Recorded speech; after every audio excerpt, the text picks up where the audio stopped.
حدیث ہی نکال دی، حدیث ہی، کتاب سے حدیث ہی نکال دی ہے۔ چلو بھائی اگر تم نہیں مانتے ہو تو نہ مانو، مگر حدیث تو نہیں نہ نکالنی چاہیے، کتاب میں سے حدیث کو ہی نکال دینا، تو یہ حدیثوں کے چور ہیں، رسول اللہ کی حدیثوں کے چور ہیں۔ ارے کوئی پیسے چراتا ہے، کوئی دکان سے چوری کرتا ہے، کوئی مکان سے چوری کرتا ہے، یہ رسول اللہ کی حدیثوں کی چوری کرتے ہیں۔ ہے چوری یا نہیں؟ بھئی مانو یا نہ مانو الگ بات، لیکن کتاب سے حدیث ہی نکال دینا، اس کو کوئی دنیا کا انصاف پسند آدمی پسند نہیں کرے۔ تم کہو ہم نہیں مانتے، الگ بات ہے، لیکن حدیث کی کتاب سے رسول اللہ کی حدیث کو ہی نکال دینا کتنا بڑا ظلم۔ میں آپ کو کیا بتاؤں، میں نے ایک پیمفلٹ شائع کیا تھا کراچی میں، اس کا نام رکھا تھا دین کے چور۔ اس کے اندر میں نے بہت سے حوالے دیے کہ ان لوگوں نے اب کتابوں میں چوری کرنی شروع کر دی ہے۔ غوث اعظم محبوب سبحانی شیخ سید عبد القادر جیلانی رضی اللہ تعالی عنہ، ان کی مشہور کتاب ہے جس کا نام ہے فتوح الغیب۔ کراچی کے وہابیوں نے اس کتاب کو چھاپا ہے۔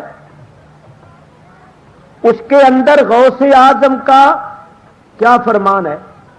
غوث اعظم فرماتے ہیں کہ ولی اللہ جب قطبیت کے درجے کو پہنچتا ہے، غوثیت کے درجے کو پہنچتا ہے، تو وقد یرد الیہ التکوین، کن کہنا اس کی طرف لوٹا دیا جاتا ہے۔ تو وہ کتب، وہ غوث کن کہتا ہے، کن کے معنی ہو جا، وہ کہتا ہے ہو جا تو چیز ہو جاتی ہے، یعنی کن کہنا اس کو عطا ہوتا ہے۔ انہوں نے وہ کتاب چھاپی ہے، اس میں سے یہ عبارت ہی نکال دی کیونکہ ان کے مسلک کے خلاف ہے۔ شاہ عبدالعزیز محدث دہلوی رحمت اللہ علیہ نے شیعوں کے رد میں کتاب لکھی ہے تحفہ اثنا عشریہ۔ اس کے اندر انہوں نے لکھا ہے کہ یہ شیعہ لوگ جو ہیں، یہ ہم سنیوں کو کہتے ہیں کہ ہم اہل بیت کے دشمن ہیں۔ تو شاہ صاحب لکھتے ہیں ہم اہل بیت کے دشمن کیسے ہو سکتے ہیں؟ ہم اہل سنت و جماعت کے سارے بزرگان دین، چاروں سلسلوں کے مشائخ حضرت امام حسن حسین کی نظر و نیاز کرتے ہیں، تو اگر ہم مخالف ہوں تو ہم ان کی نظر و نیاز کیسے کریں؟ سارے اہل سنت اور اہل سنت کے چاروں سلسلوں کے بزرگ امامین کی نظر و نیاز کرتی ہیں، تو اگر ہم مخالف ہوں تو ہم ان کی نظر و نیاز کیسے کریں؟ یہ نظر و نیاز کے منکر ہیں، امام حسن حسین کی نظر و نیاز کے منکر ہیں۔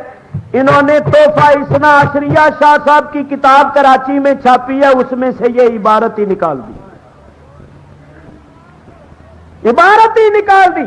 ارے بھائی تم نظر و نیاز کو نہیں مانتے ہو، نہ مانو، نہیں دیتے ہو نہ دو، لیکن بزرگوں کی کتابوں میں سے عبارتیں تو نہ نکال لو، چوری تو نہ کرو۔ چوری کرنا تو بہت برا ہے۔ تو بولو یہودی جو تھے، یہودی ان کا کیا کام تھا؟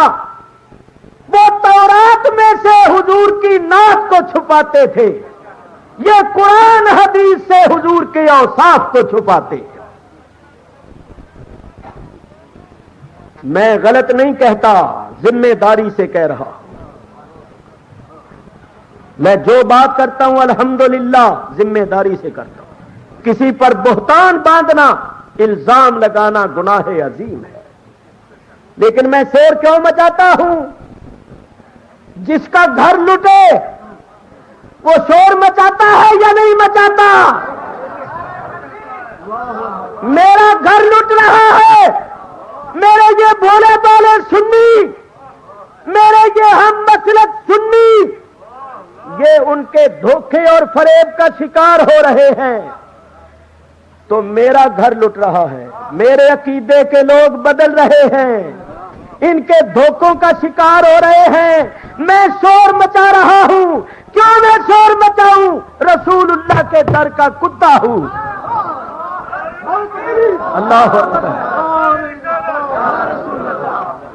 شور آتا ہے تو کتا شور مچاتا ہے یا نہیں؟ وہ حق کے نمک ادا کرتا ہے یا نہیں؟ جس گھر کے ٹکڑے کھاتا ہے اس گھر کے واسطے کھڑا ہوتا ہے۔ چور آتا ہے تو اس کا کام ہے وہ شور مچاتا ہے۔ میں رسول اللہ کے در کا کتا ہوں، رسول اللہ کے در کے ٹکڑے کھاتا ہوں، ان کے دربار کا کتا ہو کے شور مچا رہا ہوں کہ ان چوروں سے بچو، اپنے ایمان کی حفاظت کرو۔ یہ خدا کی قسم، یہ جان رسول اللہ کے نام پر وقف ہے۔ یہ جان پہلے بھی قربان ہوئی ہے کئی مرتبہ، انہوں نے کئی مرتبہ مجھے مارنے کی کوشش کی ہے، مجھ پر قاتلانہ حملے کیے ہیں، مگر اللہ نے ہمیشہ مہربانی فرمائی۔ میں اس بھرے مجمع میں خدا کی قسم کھا کے کہتا ہوں، مجھے رسول اللہ کی طرف سے بشارت ہوئی، تیرا کوئی نقصان نہیں کر سکیں گے۔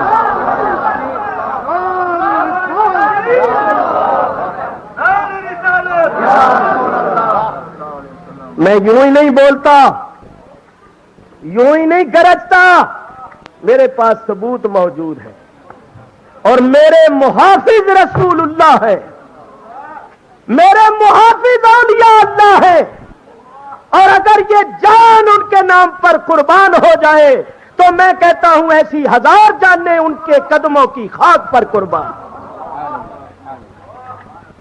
ہمیں کسی سے ذاتی عداوت نہیں ہے، ذاتی دشمنی نہیں ہے، خدا کی قسم کسی سے ذاتی عداوت نہیں۔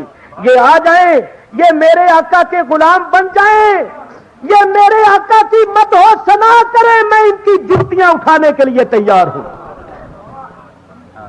میں تو کہتا ہوں ان سے کہ مجھے گالیاں دیتے رہو، میرے آقا کو کچھ نہ کہو، مجھے جو مرضی کہتے رہو، اگر میں تمہیں کچھ بھی کہوں گا تو جو مرضی کہنا، مجھے گالیاں دیتے رہو، صبح سے لے کر شام تک میری برائی کرتے رہو، میں تمہیں کچھ نہیں کہوں گا، لیکن میرے آقا کو کچھ نہ کہو۔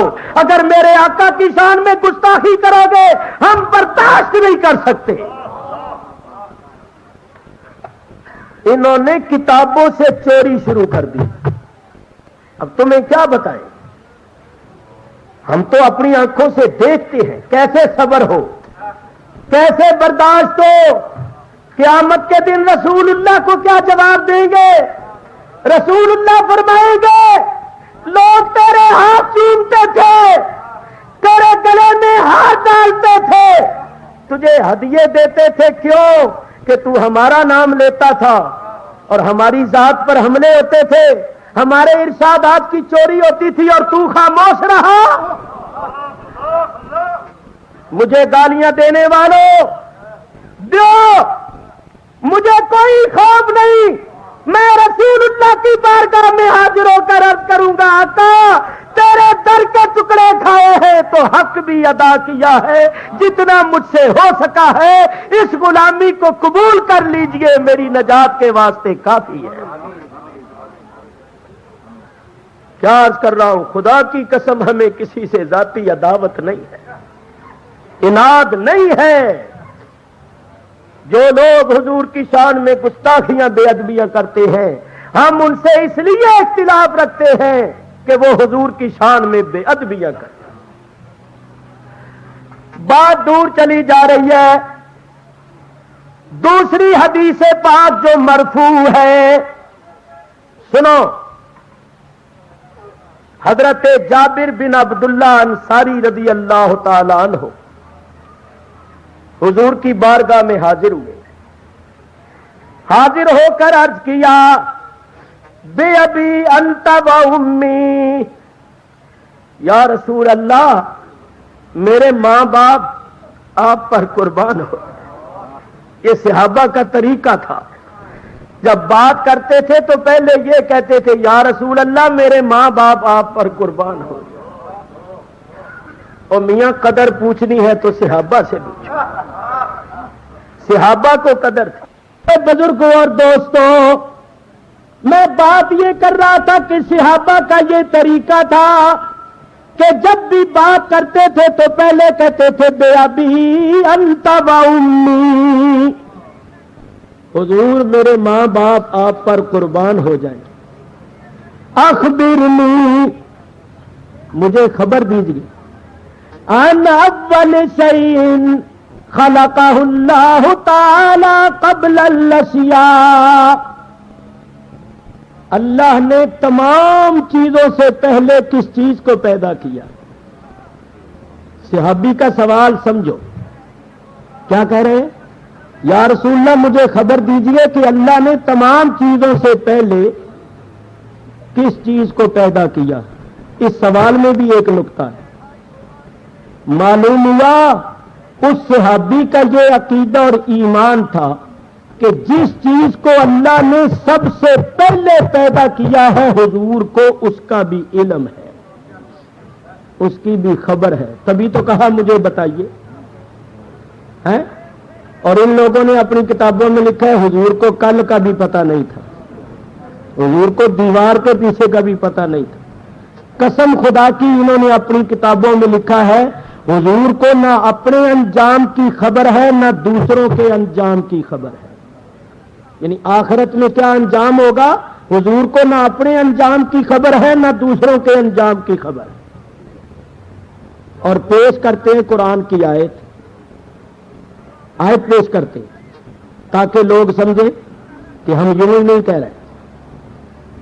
آیت قرآن کی پیش کرتی ہے کہ نبی کریم علیہ الصلوۃ والسلام نے فرمایا لا ادری ما یفعل بی ولا بکم. یہ آیت پیش کرتے ہیں لا ادری، میں نہیں جانتا، ما یفعل بی ولا بکم، کہ میرے ساتھ کیا ہوگا تمہارے ساتھ کیا، آخرت میں میرے ساتھ کیا ہوگا تمہارے ساتھ کیا ہوگا یہ میں نہیں جانتا. اس آیت کو لکھ کر کہتے ہیں حضور کو اپنے انجام کی بھی خبر نہیں اور دوسروں کے انجام کی بھی خبر نہیں. اس گھر کو آگ لگ گئی گھر کے چراغ سے. خدا کے لیے ذرا سوچو، اگر اس آیت کا جو یہ مفہوم بیان کرتے ہیں اس مفہوم کو صحیح سمجھ کر ہم یہی عقیدہ اختیار کر لیں کہ حضور کو اپنے انجام کی بھی خبر نہیں اور دوسروں کے انجام کی بھی خبر نہیں، تو شیعوں سے ہو جائے ہمارا مناظرہ، شیعوں سے. تو ہم شیعوں کے سامنے یہ پیش کریں کہ نبی کریم نے فرمایا کہ ابو بکر صدیق جنتی، عمر جنتی، عثمان جنتی، علی جنتی، طلحہ جنتی، زبیر جنتی، سعد جنتی، سعید جنتی، عبد الرحمن بن عوف جنتی، ابو عبیدہ جنتی. یہ 10 ہیں جن کو کہتے ہیں عشرہ مبشرہ. ہم یہ کہیں کہ حضور نے ان کو جنت کی بشارت دی ہے تو وہ کہیں گے دیکھو تمہارے مولویوں نے تو لکھا ہے کہ حضور کو نہ اپنے انجام کی خبر ہے نہ دوسروں کے انجام کی خبر ہے. تو جس کو اپنے انجام کی بھی خبر نہیں دوسروں کے انجام کی بھی خبر نہیں ہے وہ کیسے یہ بتا سکتا ہے اور اس کی بات کیسے صحیح ہو سکتی ہے؟ تو یہ شیعوں کو کیا جواب دیں گے؟ اور بہت سی آیتوں کا انکار ہوگا، بہت سی حدیثوں کا انکار ہوگا. حضور فرماتے ہیں اذا یئسو الکرامت والمفاتیح یومئذ بیدی، قیامت کے دن جب سب لوگ مایوس ہوں گے بزرگی اور چابیاں میرے ہاتھ میں ہوں گی. فرمایا ولواء الحمد بیدی، حمد کا جھنڈا میرے ہاتھ میں ہوگا.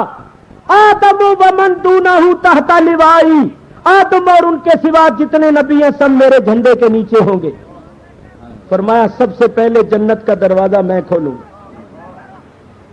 حضور علیہ الصلوۃ والسلام نے ارشاد فرمایا بدر میں جتنے شریک ہوئے فرمایا اے منو ما شئتم قد غفر اللہ لکم، صحیح بخاری کی حدیث ہے، اور بدر میں شریک ہونے والوں اب تم جو چاہو کرو، اللہ نے تمہیں بخش دیا ہے۔ حضور نے فرمایا جنہوں نے تو درخت کے نیچے میری بیعت کی تھی، لقد رضی اللہ عن المؤمنین اذ یبایعونک تحت الشجرہ، فرمایا اللہ نے ان کو بخش دیا۔ مختصر بات کروں، حضور فرماتے ہیں طوبی لمن رآنی، جس نے بھی مجھے ایمان کے ساتھ دیکھ لیا اس کے واسطے خوشخبری ہے۔ سرکار تو یہ فرمائے، سرکار فرماتے ہیں کل امتی یدخلون الجنہ، میری ساری امت جنت میں جائے گی، اور یہ کہتے ہیں حضور کو اپنے انجام کی بھی خبر نہیں اور دوسروں کے انجام کی بھی خبر نہیں، اور پیش کرتے ہیں آیت۔ جو لوگ اصل حقیقت کو نہیں سمجھتے وہ کہتے ہیں بھی قرآن کی آیت پیش کر رہے ہیں تو قرآن پر تو ایمان رکھنا چاہیے۔ اور میں تمہیں بتاؤں قرآن کی آیت تو صحیح ہے مگر جو مطلب بیان کرتے ہیں وہ غلط ہے۔ حضرت علی کرم اللہ تعالی وجہ الکریم کے زمانے میں جو خارجی تھے وہ حضرت علی کو چھوڑ کر الگ ہو گئے، اسی واسطے ان کو خارجی کہتے، تو وہ بھی قرآن کی آیت ہی پڑھتے، کہتے تھے ان الحکم الا للہ، اللہ کے سوا کسی کا حکم نہیں، اللہ کے سوا کوئی حاکم نہیں۔ جب اللہ کے سوا کسی کا حکم ہی نہیں، کوئی حاکم ہی نہیں، تو ہم بھی حضرت علی کو حاکم نہیں مانتے، ہم بھی ان کا حکم نہیں مانتے۔ تو حضرت علی کیا فرماتے تھے؟ فرماتے تھے کلمۃ حق ارید بہا باطل، کلمہ جو کہتے ہیں وہ تو حق ہے مگر جو اس کی مراد لیتے ہیں وہ باطل ہے۔ یعنی ان الحکم الا للہ کلمہ تو حق ہے مگر جو مفہوم اور جو مطلب اس کا یہ لے رہے ہیں وہ باطل ہے، غلط ہے۔ حقیقی طور پر اللہ حاکم ہے مگر آگے اللہ اور دوسروں کے انجام کی بھی خبر اور پیش کرتے ہیں آیت۔ جو لوگ اصل حقیقت کو نہیں سمجھتے وہ کہتے ہیں بھی قرآن کی آیت پیش کر رہے ہیں تو قرآن پر تو ایمان رکھنا چاہیے۔ اور میں تمہیں بتاؤں قرآن کی آیت تو صحیح ہے مگر جو مطلب بیان کرتے ہیں وہ غلط ہے۔ حضرت علی کرم اللہ تعالی وجہ الکریم کے زمانے میں جو خارجی تھے وہ حضرت علی کو چھوڑ کر الگ ہو گئے، اسی واسطے ان کو خارجی کہتے ہیں، تو وہ بھی قرآن کی آیت ہی پڑھتے، کہتے تھے ان الحکم الا للہ، اللہ کے سوا کسی کا حکم نہیں، اللہ کے سوا کوئی حاکم نہیں۔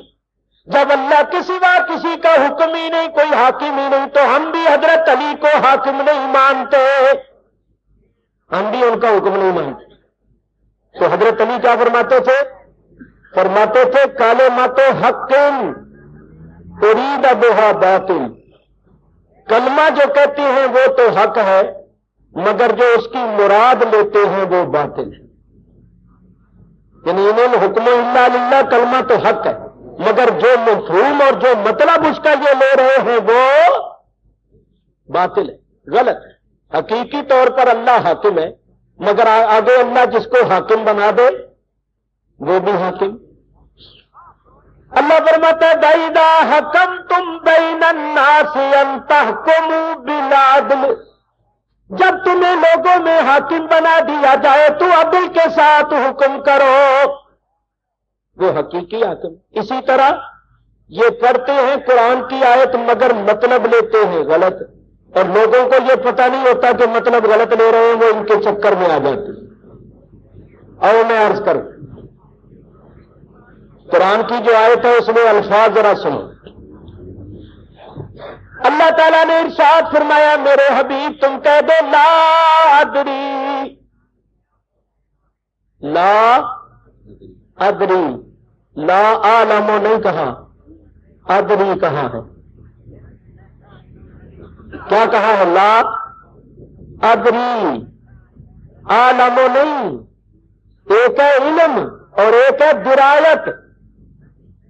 ادری درایت سے ہے اور درایت کہتی ہیں کسی چیز کو اٹکل پچو سے جاننا، قیاس سے جاننا، جیسا کہ عرب کے کاہن، جادوگر وغیرہ قیاس آرائیاں کرتے تھے، لڑکا ہوگا اٹکل پچو مارتے رہتے تھے۔ اگر اٹکل پچو کس کو کہتی ہیں یہ بھی سمجھانے کے لیے ایک بات کروں تاکہ پوری طرح مسئلہ سمجھ میں آ جائے۔ ایک راجا تھا، راجا ہندو راجا، اس نے ایک پنڈت رکھا ہوا تھا۔ یہ ہندو راجے پنڈتوں کو، جادوگروں کو، اس قسم کے لوگوں کو رکھتے۔ وہ پنڈت جی جو تھے وہ کوئی نہ کوئی ہوائی چھوڑ دیتے اور اپنی روٹیاں سیدھی کر لیتے۔ کبھی کہتے راجا جی یہ سال تمہارے لیے بہت اچھا سال ہے، یہ مہینہ تمہارے لیے بڑا منحوس ہے، اس قسم کی وہ چھوڑتے رہتے۔ راجے کے گھر میں امیدواری تھی، بچہ ہونے والا تھا۔ راجے نے پنڈت جی سے پوچھا، پنڈت جی بولو لڑکا ہوگا جو لڑکی؟ پنڈت جی پھنس گئے۔ پنڈت جی نے کہا کہ پہلے تو میں اپنے جی سے کوئی نہ کوئی بات گھڑ کے سوچ کے چھوڑ دیتا تھا اور کام چلا لیتا تھا، اب تو میں بری طرح پھنس گیا۔ اگر میں نے کہہ دیا لڑکا ہوگا لڑکی ہو گئی تو مصیبت، اگر کہہ دیا لڑکی ہو گیا لڑکا تو جھوٹا ہو جاؤں گا، اور اگر کچھ بھی نہ ہوا تو ایسا بھی تو ہو جاتا ہے نا کبھی، معاملہ سکاتا یس کو تو والا ہو جائے تو پنڈت جی پھنس گئے۔ اب وہ اٹکل پچو مارنے لگے۔ میں تمہیں بتانے لگا ہوں اٹکل پچو کس کو کہتے ہیں۔ اب پنڈت جی اٹکل پچو مارنے لگے۔ پنڈت جی کہنے لگے راجا جی جو کچھ ہونا ہے نا وہ میرے علم میں ہے، جانتا ہوں میں، لیکن اس کا ظاہر کرنا مصلحت کے خلاف۔ کیوں کہ آپ ہیں راجے، آپ ہیں بادشاہ، اور اولاد آپ کی ہے کوئی نہیں۔ دشمن یہی چاہتی ہے کہ ان کی اولاد آگے نہ ہو تاکہ ان کی حکومت پر، تخت و تاج پر قبضہ کرے۔ تو اگر ظاہر کر دیا تو وہ کوئی جادو ٹونا کر کے معاملہ گڑبڑ کر دیں گے، اس لیے میں کاغذ پر لکھ دیتا ہوں کہ کیا ہوگا، اور جو کچھ میں لکھوں گا وہی کچھ ہوگا۔ کاغذ لکھ کے آپ کو دے دیتا ہوں اور آپ اس کو کسی محفوظ جگہ پر، کسی پیٹی کے اندر لاک کر کے سیف میں رکھ لیجئے، کسی کو مت دکھائیے۔ جب بچہ ہو جائے میرا لکھا ہوا کاغذ کھول کے دیکھنا، جو میں نے لکھا ہوگا وہی کچھ ہوگا۔ راجے نے کہا بہت اچھا۔ پنڈت جی نے کاغذ کے اوپر لکھا لڑکا نہ لڑکی، لڑکا نہ لڑکی، اور کاغذ اکٹھا کر کے نا دے دیا، تو کھولنا نہیں اس کو۔ جب بچہ ہو جائے نکال کے دیکھنا، جو میں نے لکھا ہوگا وہی ہوگا۔ اب جانتے پنڈت جی نے اٹکل پچو کیا مارا تھا کہ اگر ہو گیا لڑکا تو میں کہوں گا صاحب میں نے تو پہلے ہی لکھ دیا تھا لڑکا نہ لڑکی۔ لڑکے پر ذرا وقف کر کے نہ کو لڑکی کے ساتھ لگاؤں گا کہ صاحب میں نے پہلے ہی لکھ دیا تھا لڑکا نہ لڑکی، اور اگر ہو گئی لڑکی تو میں کہوں گا صاحب میں نے تو پہلے ہی لکھ دیا تھا لڑکا نہ لڑکی۔ اور اگر کچھ بھی نہ ہوا، اگر کچھ بھی نہ ہوا تو میں کہوں گا صاحب میں نے تو پہلے ہی لکھ دیا تھا لڑکا نہ لڑکی۔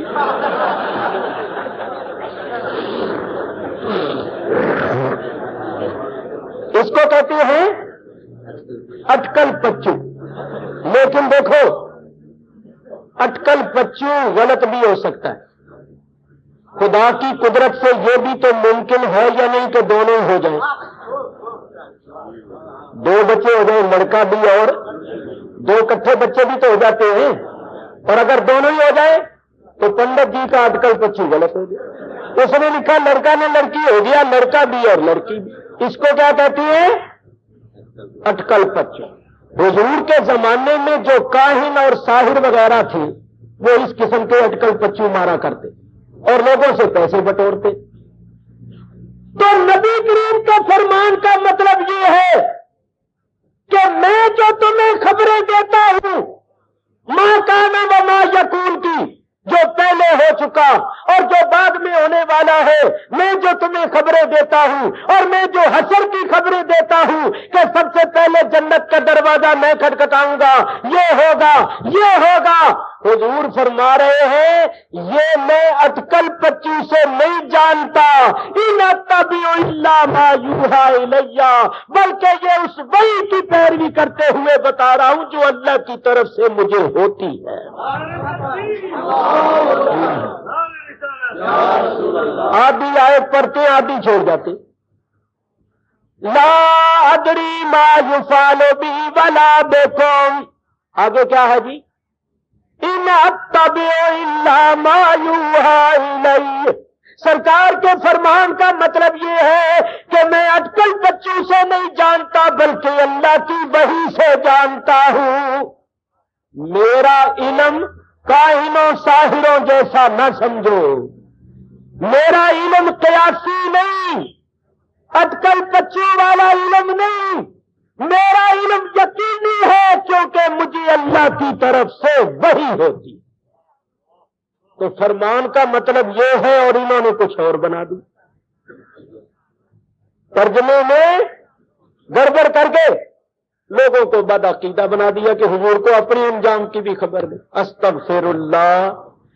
اللہ تعالیٰ ارشاد فرماتا ہے عسیٰ ان یبعثک ربک مقاما محمودا، اے حبیب ان قریب تیرا رب تجھے مقام محمود پر بٹھائے گا۔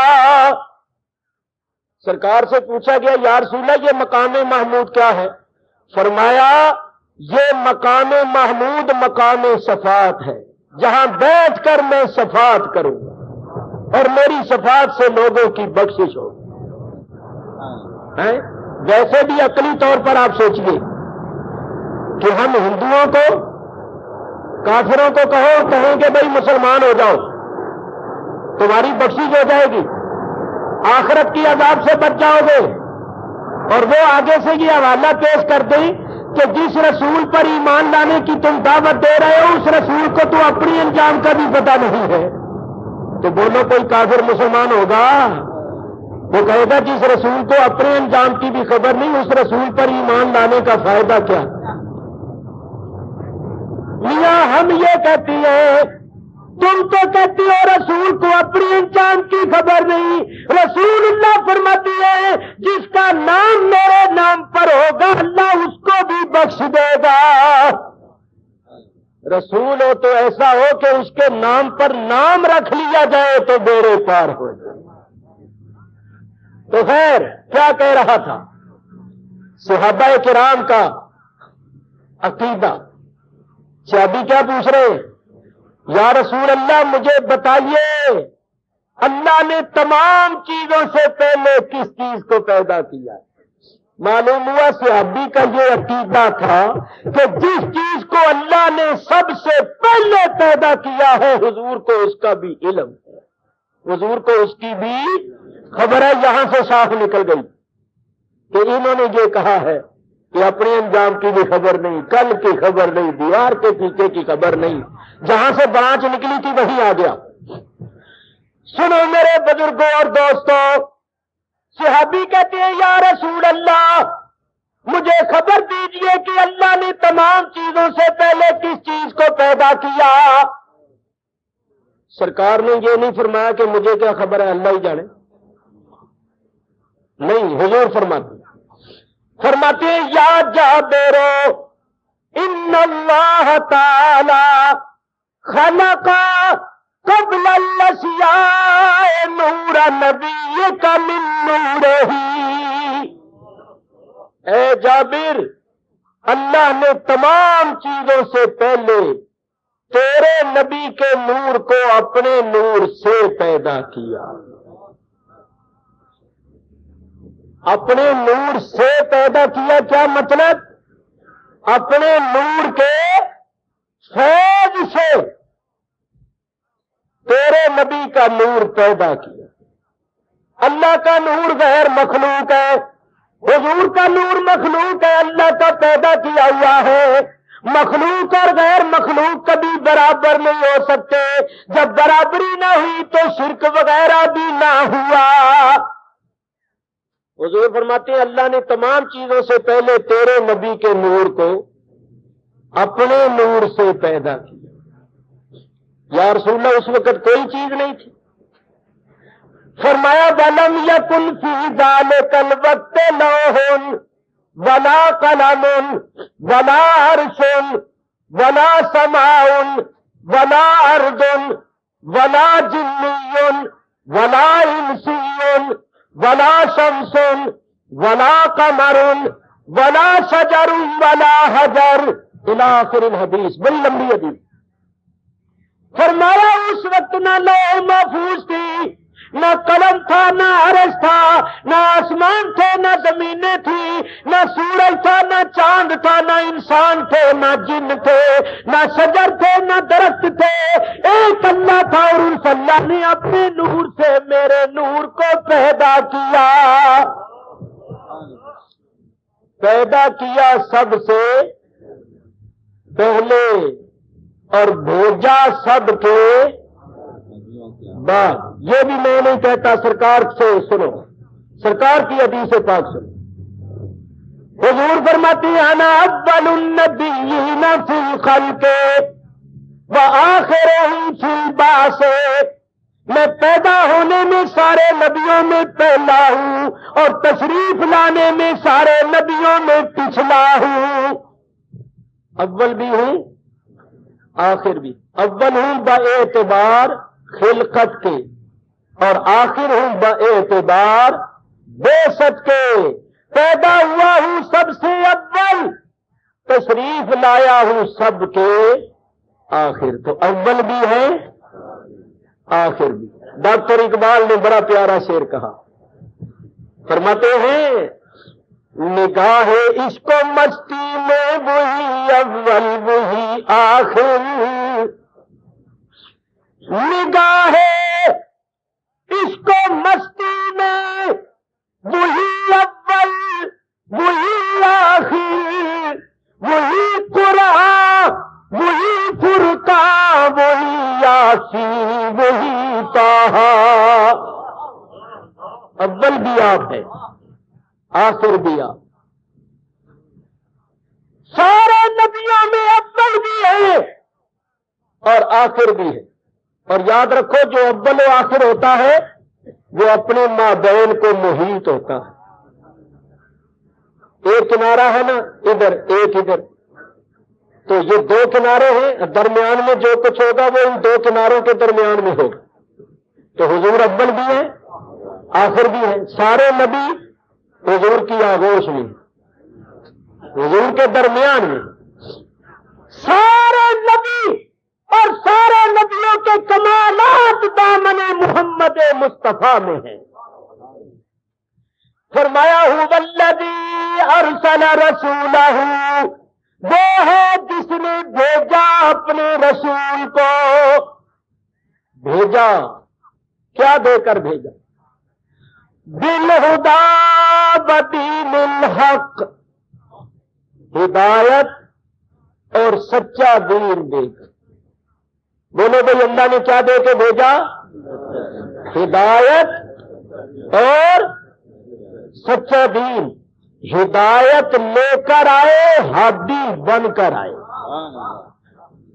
ہدایت لے کر آئے، ہادی۔ اللہ تعالیٰ ارشاد فرماتا ہے انما انت منذر ولکل قوم ہاد۔ اے میرے حبیب سوائے اس کی اور کچھ نہیں کہ آپ ڈر سنانے والے ہیں اور ہر قوم کے ہادی ہیں۔ وَلِكُلِّ قَوْمٍ ہاد، ہر قوم کے ہادی۔ اللہ تعالیٰ ارشاد فرماتا ہے اِنَّكَ وَإِنَّكَ لَتَهْدِي إِلَى صِرَاطٍ مُسْتَقِيمٍ، بلا شک و شبہ یقیناً آپ سیدھے راستے کی ہدایت کرتی ہے۔ ہدایت لے کر آئے، ہادی بن کر آئے۔ اور یہ 14ویں صدی والے کیا کہتے پھرتے؟ یہ کہتے ہیں حضور اگر ہدایت دے سکتے تھے تو ابو جہل کو کیوں نہیں ہدایت دی؟ ابو لہب کو کیوں نہیں ہدایت دی؟ ساری عمر زور لگاتے رہے، اپنے چاچی ابو طالب کو مسلمان نہیں کر سکے۔ تو اگر حضور ہدایت دے سکتے ہوتے تو ان کافروں کو مسلمان بنا لیتے۔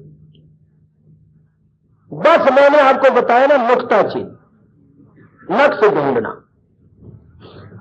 اعلیٰ حضرت امام اہل سنت نے اسی واسطے فرمایا، فرماتے ہیں ذکر روکے فضل کاٹے، نقص کا جو یہاں رہے۔ حضور کے ذکر کو روکتے ہیں، فضیلت کو کاٹتے اور عیب اور نقص ڈھونڈتے۔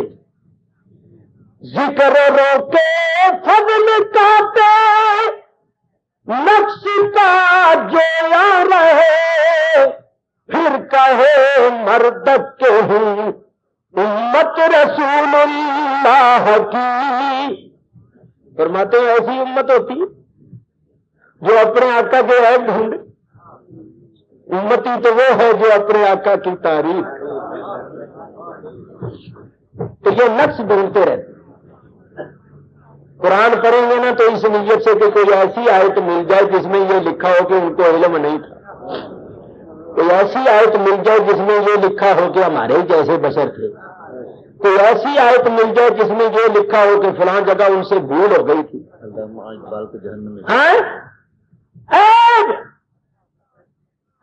ڈھونڈتے۔ ہمارے خان صاحب فرماتے ہیں یہاں ایک شخص نے علامہ اقبال کے متعلق کہا کہ وہ تو جہنم میں ہے۔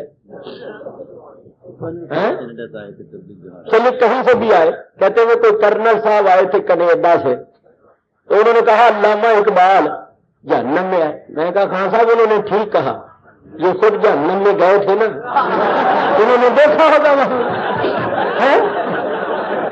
بھائی جہنمی کی خبر وہی دے گا نا جو جہنم میں جا کے دیکھ کے آئے گا۔ یہ گئے ہوں گے نا، جاتے آتے رہتے ہیں۔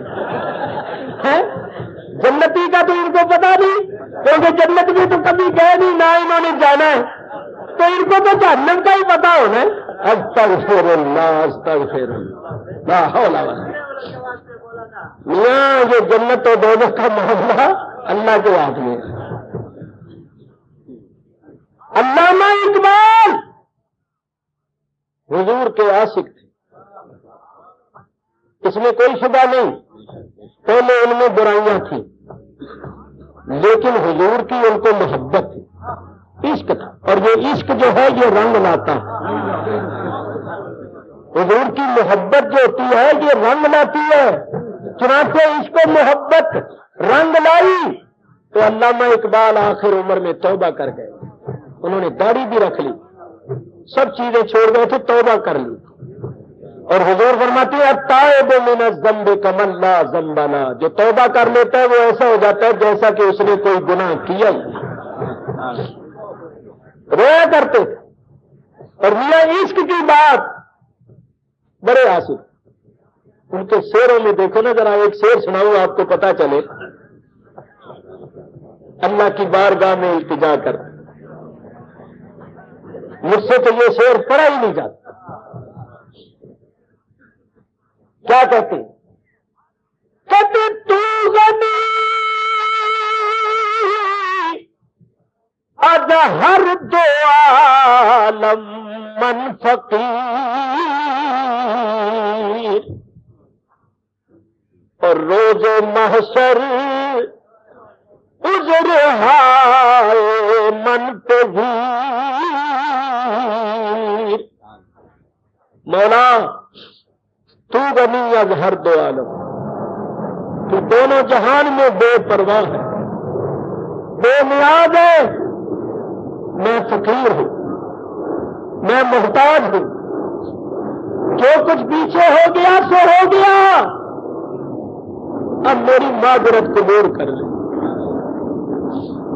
اب میری توبہ قبول کر لے، میری معذرت کو قبول کر لے، اور قیامت کے دن میرا کچا چٹھا کھول کر، میرا اعمال نامہ کھول کر مجھے لوگوں کے سامنے شرمسار نہ کر۔ اس میں جو ایک بات کہہ رہے ہیں نا وہ بڑی پیاری ہے، تو غنی از ہر دو عالم، تو دو جہان میں بے پرواہ ہے، بے نیاز ہے۔ اس سے پتہ کیا مطلب ہے؟ مطلب یہ ہے کہ اگر تو مجھے عذاب میں مبتلا کر دے، مجھے رسوا کر دے، لوگوں کے سامنے ذلیل کر دے، تو تجھے کیا ملے گا؟ تیرا کیا فائدہ ہوگا؟ تیرا کچھ فائدہ نہیں۔ اور اگر تو مجھے بخش دے، میری توبہ قبول کر لے، میری معذرت قبول کر لے، تو تیرا نقصان کوئی نہیں، مگر تیرا کی بگڑنا؟ اگر تیرا کوئی نقصان ہوتا ہو یا تیرا کوئی فائدہ ہوتا ہو تو پھر کر لے۔ اگر مجھے عذاب کرنے میں، مجھے رسوا کرنے میں تیرا کوئی فائدہ ہے تو کر لے، تو بے نیاز۔ اور اگر مجھے بخشنے میں، میری معذرت قبول کرنے میں تیرا کوئی نقصان ہے تو نہ کر، تو بے نیاز ہے، تیرا نہ کوئی فائدہ نہ کوئی نقصان ہے، اور میں فقیر محتاج ہو کے تیری بارگاہ میں التجا کر رہا ہوں کہ میری معذرت قبول کر لے، پیچھے جو ہو گیا سو ہو گیا، اب معاف کر، میرا اعمال نامہ نہ کھولنا۔ اور آگے کیا کہتے ہیں؟ ہاں ہاں ہاں،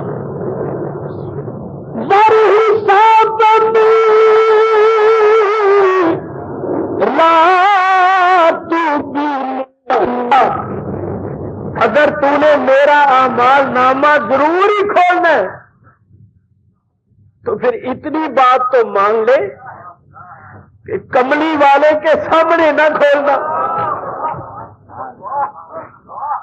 حضور کے سامنے مجھے شرمسار نہ کرنا، میرا الگ بٹھا کے تنہائی میں جو مرضی میرے ساتھ کر لے، مگر میرے محبوب کے سامنے، میرے مصطفیٰ کے سامنے مجھے شرمسار نہ۔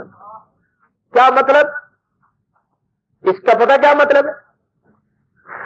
کہ مولا جب تو ان کے سامنے میرا نامہ کھولے گا ان کو تکلیف ہوگی،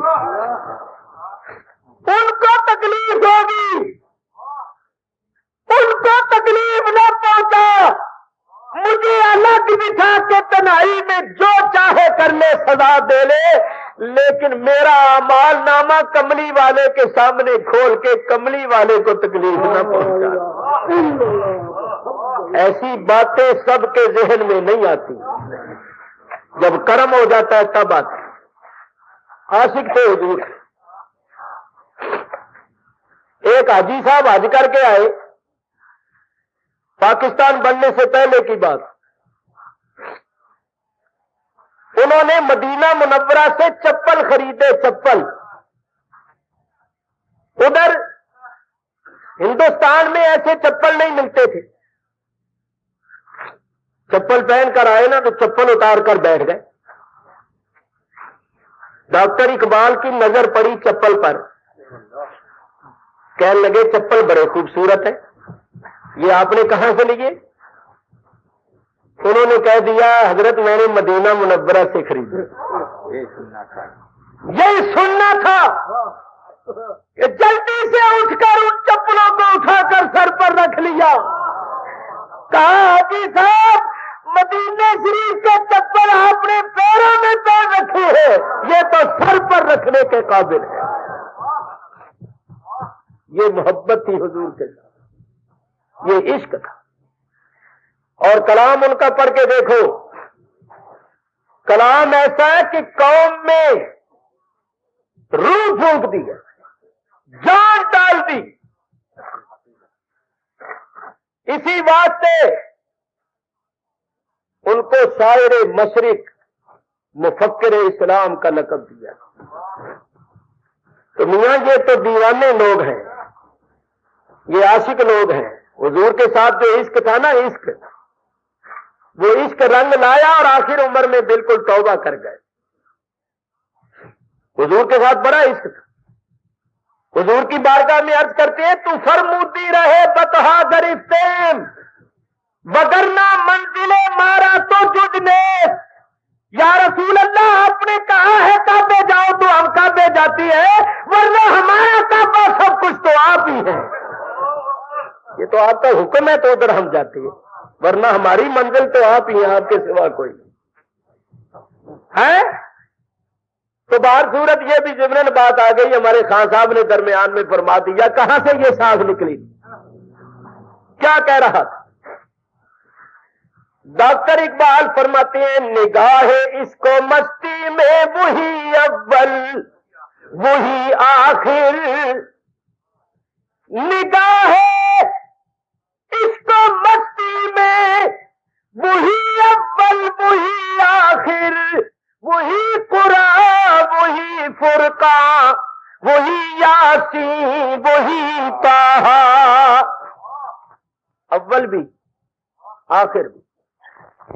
ہدایت لے کر آئے، ہادی بن کر آئے.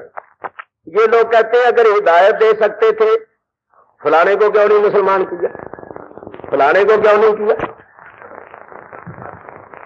اشارتاً عرض کرتا ہوں آج عجیب ہی قسم کا واز ہو رہا ہے. میں نے پہلے ہی کہا تھا کہ میرا ہوش ٹھکانے نہیں. آج بہت زیادہ تھکا ہوا ہوں، مجھے ہوش نہیں ہے. ہمارے ہوش بند کر دیا. ہاں، تو آج عجیب ہی قسم کی باتیں ہو رہی ہیں بے ہوشی کی. سنو غور کے ساتھ. یہ کہتے ہیں حضور علیہ السلام. الزامی جواب یاد رکھو، مختصر طور پر تحقیقی بھی عرض کروں گا. جو لوگ کہتے ہیں نا حضور ہدایت نہیں دے سکے، ابو جہل کو نہیں مسلمان کر سکے، ابو لہب کو نہیں کر سکے، ان سے صرف اتنا کہو کہ چلو حضور ہدایت دے سکتے تھے یا نہیں دے سکتے تھے، اس کو تو ابھی 2-4 منٹ کے لیے ایک طرف رکھ دو. یہ بتاؤ اللہ ہدایت دے سکتا تھا یا نہیں؟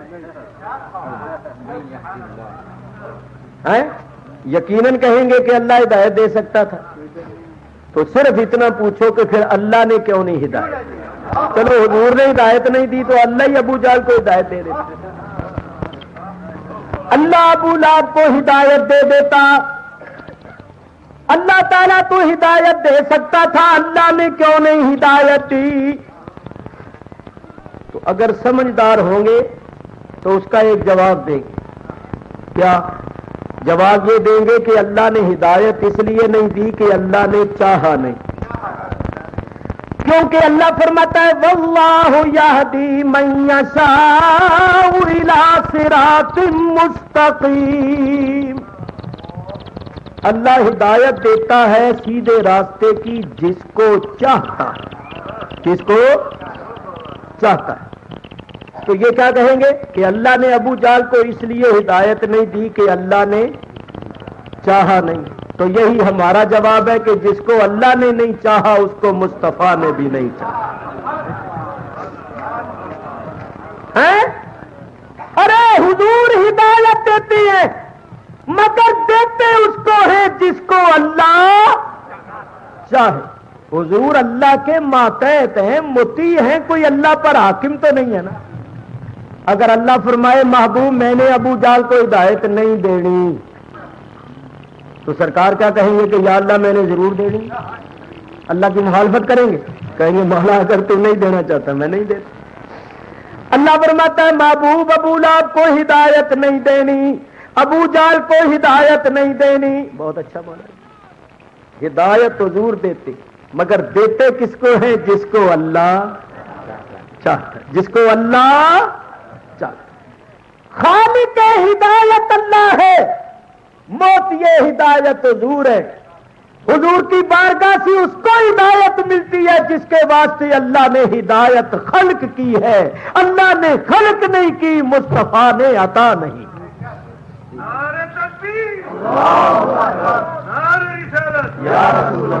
اور بڑے مزے کی بات ہے، حضور کے متعلق تو یہ کہتے ہیں کہ حضور ہدایت نہیں دے سکتے تھے، تو ان سے پوچھو کہ تم ہزاروں میلوں کا سفر کس مرض کے واسطے کرتے ہو؟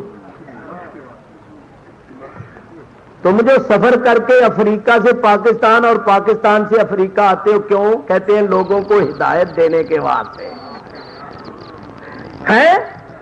خود اپنے آپ کو حدی سمجھتی ہے کہ ہم لوگوں کو ہدایت دینے کے واسطے سفر کرتے ہیں۔ تم ہدایت دے سکتے ہو، رسول اللہ نہیں دے سکتے؟ سوچو ذرا خدا کے۔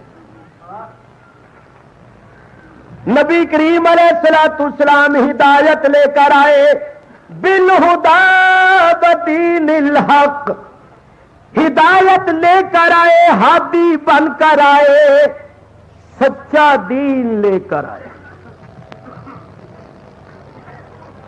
ہدایت حضور جو کچھ لے کر آئے وہ سراسر ہدایت، حضور جو دین لے کر آئے وہ سچا دین، سچا دین۔ سنو سنو، یہاں میں ایک بات کروں، پڑھے لکھے حضرات اس سے لطف اندوز ہوں گے۔ دین کے کئی معنی، ایک معنی دین کا قرآن سے پیش کرو، کیونکہ قرآن بھی اپنے بعد حصے کی تفسیر کرتا ہے، اور قرآن کی تفسیر جو خود قرآن سے کی جائے وہ سب سے بہتر ہوتی ہے۔ قرآن پاک میں اللہ تعالیٰ نے دین کے معنی فرمائے۔ آپ سورہ یوسف سن چکے ہیں، حضرت یوسف علیہ السلام نے بنیامین کو اپنے پاس رکھا تھا نا، اللہ کی بتائی ہوئی تدبیر کے مطابق۔ وہاں اللہ فرماتا ہے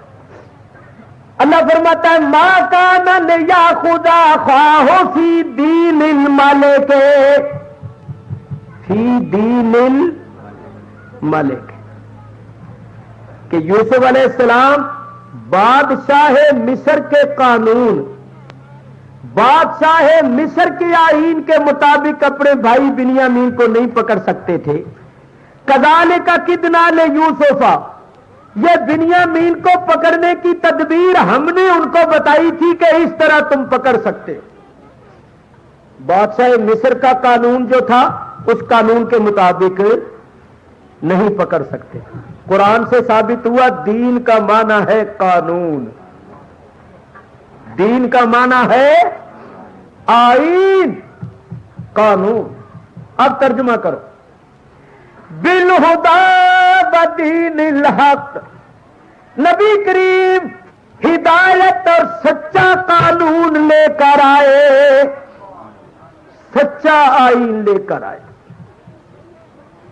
اور اگر کوئی اس دین اسلام کے قانون کے علاوہ کسی اور قانون کو چاہے یا پسند کرے، اللہ فرماتا ہے وَمَن يَبْتَغِ غَيْرَ الْإِسْلَامِ دِينًا فَلَن يُقْبَلَ مِنْهُ وَهُوَ فِي الْآخِرَةِ مِنَ الْخَاسِرِينَ۔ جو اسلام کے قانون اور اسلام کے آئین کے سوا کسی اور قانون اور آئین کو چاہے گا وہ دنیا میں کامیاب نہیں ہوگا، دنیا میں وہ قانون اس سے قبول نہیں کیا جائے گا، یعنی کامیابی لوگوں کی فطرت اس کو قبول نہیں کرے گی، اور آخرت میں گھاٹا پانے والے لوگوں میں سے ہوں گے۔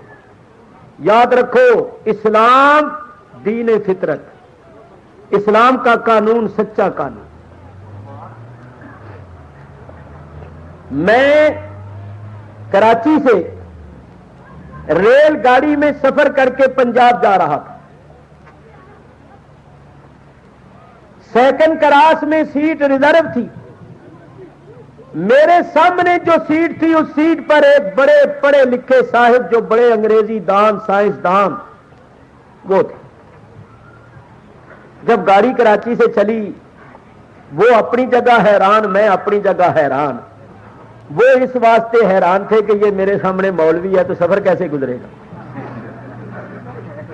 میں اس واسطے حیران تھا کہ یہ گریجویٹ صاحب ہیں، انگریزی دان ہے، میں ایک ملا ٹائپ آدمی ہوں، جن سے مختلف ہیں، کنت ہم جنس باہم جنس پرواز، لیکن کیا کرتے اب اتنا لمبا سفر 20-22 گھنٹے کا سفر تھا، بغیر بات چیت کیے تو پھر کام چل نہیں سکتا۔ انہوں نے زبان کھولی، مجھے فرمانے لگے مولوی صاحب آپ اپنا تعارف کرائیں۔ میں نے کہا صاحب تعارف کا کیا ہے؟ بندے کا نام ہے محمد شفیع اکاڑوی، لوگ مجھے کہتے ہیں۔ اوہ اچھا آپ ہیں، آپ کے متعلق تو ہم بہت اخباروں میں پڑھتے رہتے ہیں۔ اچھا اچھا اچھا، خیر، مختصر یہ بات چیت شروع ہو گئی۔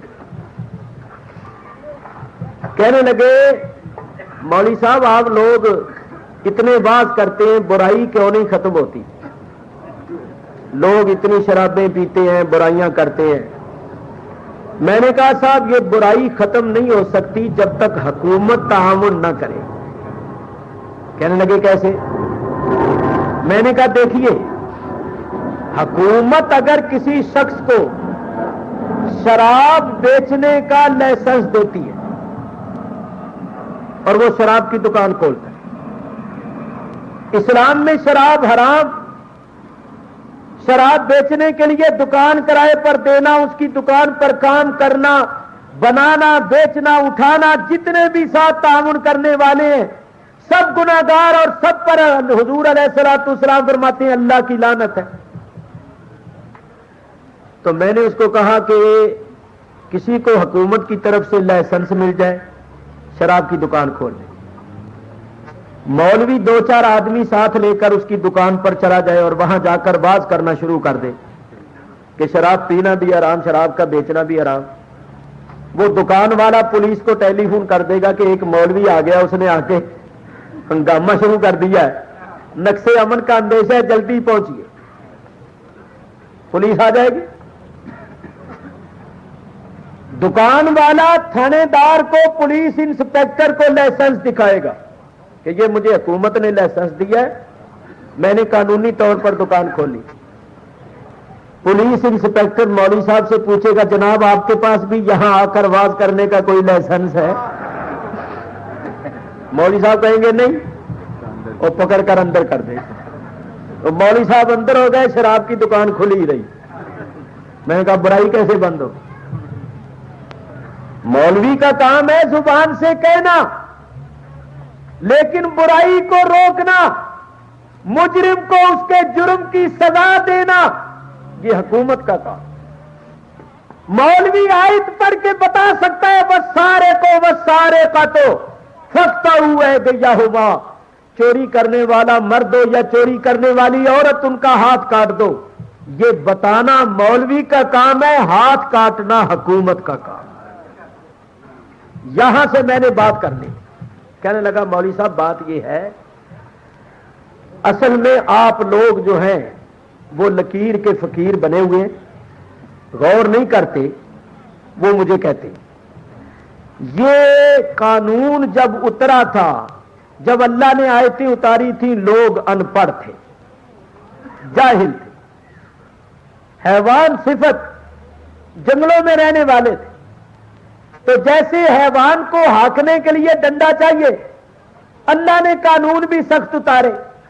اب دنیا بڑی ترقی کر گئی ہے، لوگ بہت زیادہ مہذب اور متمدن ہو گئے ہیں، ارتقاء کی منزلیں طے کر گئے ہیں، اب یہ قانون نہیں چل سکتے۔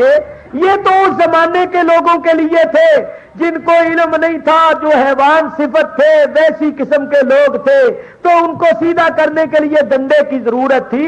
آج کل دنیا ترقی کر گئی ہے، آج کل ایسی سخت سزائیں نہیں ہونی چاہیے۔ میں حیران ہو گیا، میں نے کہا صاحب بات یہ ہے، ویسے تو آپ بڑے پڑھے لکھے ہیں، مگر آپ کی بات پر میں تعجب کر رہا ہوں کہ آپ نے بڑی جاہلانہ قسم کی بات کی ہے۔ بڑے ذرا اندر گھبرائے، کیونکہ پڑھے لکھے آدمی کو ایسا کہہ دیا جائے۔ کہنے لگے کیسے؟ میں نے کہا یہ بتائیے کہ ایک جاہل آدمی